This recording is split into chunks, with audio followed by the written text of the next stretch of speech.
নমস্কার বন্ধুরা, রুম্পার হেসেলে তোমাদের সকলকে স্বাগত। আমার আজকের রেসিপি সজনের ডাঁটা সর্ষে পোস্ত দিয়ে চচ্চড়ি। আর গরমের সময় এই সজনের ডাঁটা সর্ষে পোস্ত দিয়ে চচ্চড়ি খেতে ভীষণই ভালো লাগে। তাহলে চলো কথা না বলে আমার আজকের রেসিপিটি আমি কিভাবে তৈরি করি দেখে নেওয়া যাক।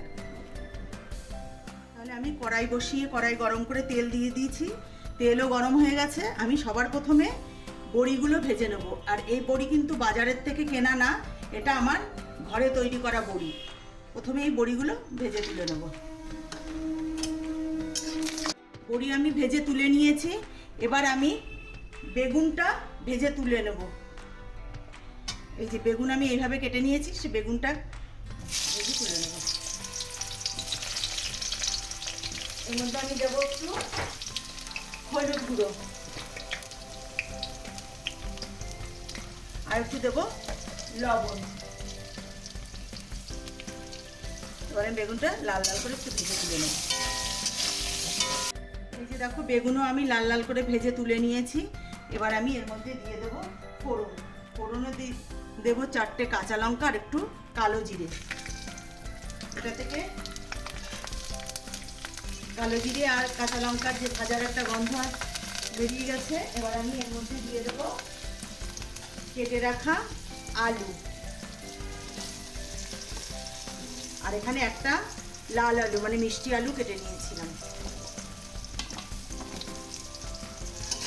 তো এটাকে একটু ভাজা ভাজা করে তারপরে এর মধ্যে আমি সজনে ডাঁটাগুলো দেবো। আলুটা দেখো একটু ভাজা হয়ে গেছে। এবার আমি এর মধ্যে সজনে ডাঁটাটা দিয়ে আবার একটুখানি ভেজে নেব। এইভাবে আমি সজনে ডাঁটাগুলোকে কেটে নিয়েছি।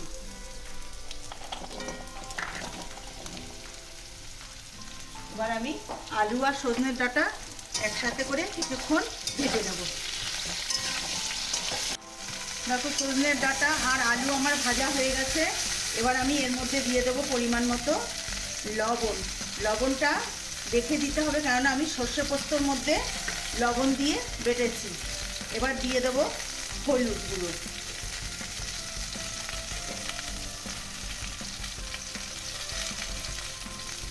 এটা দিয়ে একটু নাড়াচাড়া করে তারপরে আমি মশলাটা দেবো। আর আমার এই রেসিপিটা যদি তোমাদের ভালো লেগে থাকে তাহলে লাইক, শেয়ার, কমেন্টস করো। আর এটা রান্না কিন্তু ভীষণই সহজ আর খেতে ভীষণই ভালো। এবার আমি এর মধ্যে দিয়ে দেবো সর্ষে পোস্ত বাটা। এই যে দেখো সর্ষে পোস্ত বাটা, আমি এর মধ্যে হলুদ দিয়েছি তাই এটা দেখতে হলুদ হলুদ লাগছে।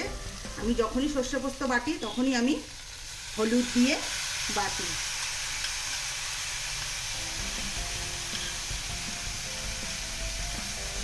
পরে আমি বাটিটা ধুয়ে একটু জল দেব। এবার আমি মশলার সাথে ডাঁটাকে কষিয়ে নেব। সর্ষে পোস্ত দিয়ে আমার কিন্তু কষানো হয়ে গেছে, কেননা সর্ষে পোস্ত বেশি ভাজতে লাগে না। আর এবার আমি এর মধ্যে একটু দেবো জল। আর আমি একটা কথা বলতে ভুলে গেছি, সর্ষে পোস্তর মধ্যে কিন্তু আমি কাঁচা লঙ্কা দিয়ে একসাথে করে বেটেছি। আর এটা কিন্তু ঝালঝালি খেতে ভালো লাগে। তোমরা তোমাদের স্বাদ অনুযায়ী তোমরা লঙ্কাটা দেবে, তবে একটু ঝাল হলে ভালো হয়।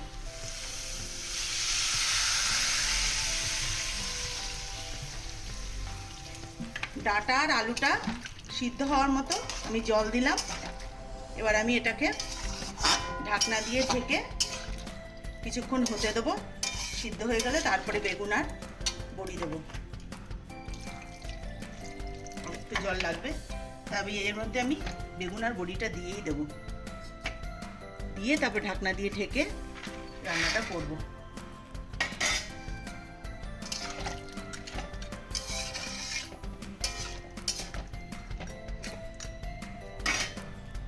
এবার ঢাকনা দিয়ে ঢেকে দেবো। ঢাকনাটা তুলে নেব। দেখো যতটা জল দিয়েছিলাম অনেকটা জলই টেনে নিয়েছে। আর আলুও সিদ্ধ হয়ে গেছে আর ডাঁটাও দেখো সিদ্ধ হয়ে গেছে।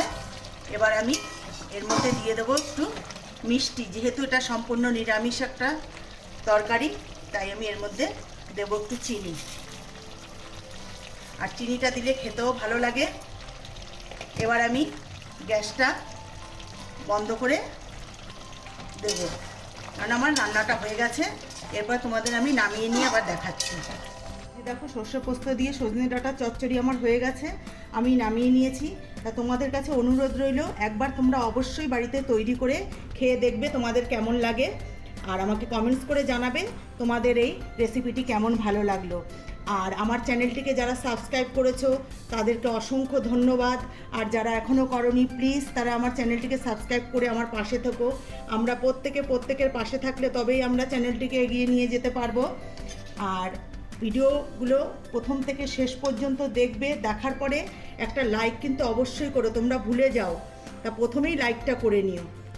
আর কি বলবো, ভালো থেকো, সুস্থ থেকো, নমস্কার।